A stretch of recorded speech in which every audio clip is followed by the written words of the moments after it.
hundreds of kilometers, hover like a helicopter, strike with precision, and return safely. This is the era of VTOL combat drones, vertical takeoff and landing systems that are rewriting the rules of military power. Just a few years ago, drones were considered secondary assets, good for reconnaissance, maybe a precision strike or two. But they were fragile, needed runways, and couldn't operate in all conditions. That's over. Now, new hybrid drones can take off from the smallest patch of land or the deck of a ship, fly for hours, evade enemy radar, and strike targets without putting a single pilot in danger. Two such systems have captured the world's attention: India's Rudrastra and America's MQ-35 V-BAT. Together, they show how both emerging powers and established military giants are racing to master this technology. June 2025. Pokhran, Rajasthan. The Indian Army's secretive testing grounds become the stage for something remarkable.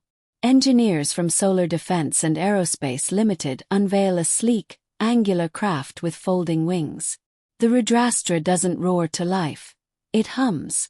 Within seconds, it lifts straight off the ground like an invisible hand is pulling it into the sky. Then in mid-air, the craft pivots, its nose tilting forward.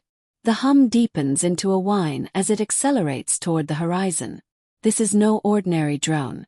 It can travel over 170 kilometers on a single mission, loiter in the air for over an hour and a half, and carry an 8-kilogram smart warhead that can destroy armored vehicles, bunkers, and even small naval vessels. Its most powerful feature: an AI targeting system that can identify, lock, and track targets without GPS. Perfect for environments where satellites are jammed or communications are cut off. But India isn't alone in this race. Across the Pacific in the US, a different shape is taking flight: the MQ-35 V-BAT. Developed by Shield AI, the V-BAT looks like no aircraft you've ever seen. It stands upright like a rocket before takeoff, its tail down and its nose pointed at the sky. Then, with a sudden burst, it lifts vertically before tipping forward and flying like a conventional plane. The V-BAT is designed for versatility.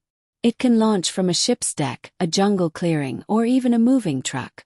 Once in the air, it's guided by HiveMind AI, a navigation and targeting brain that doesn't just follow pre-programmed routes. It learns to adapt. It can navigate without GPS, avoid electronic warfare traps, and even coordinate missions with other drones in a swarm attack. Already in service with the U.S. Navy, Coast Guard, Special Operations Command, and allies like Japan and the Netherlands, the V-BAT has proven its worth in maritime patrols, counter-smuggling operations, and forward reconnaissance in contested zones. The implications are staggering. Traditional fighter jets cost tens of millions of dollars, require long runways, and depend on vulnerable supply chains. A VTOL drone can be packed in a container, deployed by a handful of troops, and operate in harsh, remote locations where manned aircraft would never survive. Imagine a swarm of 20 Rudrastras or V-BATs launching from hidden positions along a coastline. Each one carries smart munitions. Within minutes, they cross enemy lines, relaying real-time video, identifying critical infrastructure, and, if ordered, launching precision strikes. Enemy air defenses are overwhelmed. No pilots are lost. The operation ends before the enemy can react. But the technology is advancing even further. Hybrid propulsion systems are giving drones longer endurance, over 12 hours of flight. Stealth coatings are making them invisible to most radar. And autonomous decision-making is reducing the need for constant operator control. Of course, these advancements raise serious questions. If a drone can identify and destroy a target without human intervention, who's responsible for its actions? What happens when both sides in a conflict deploy fully autonomous swarms? Military planners call this the flash war scenario, where battles could start and end in minutes before diplomats can even pick up the phone. Yet, for nations like India and the United States, the strategic advantage is too great to ignore. In a world where contested borders, maritime disputes, and rapid response are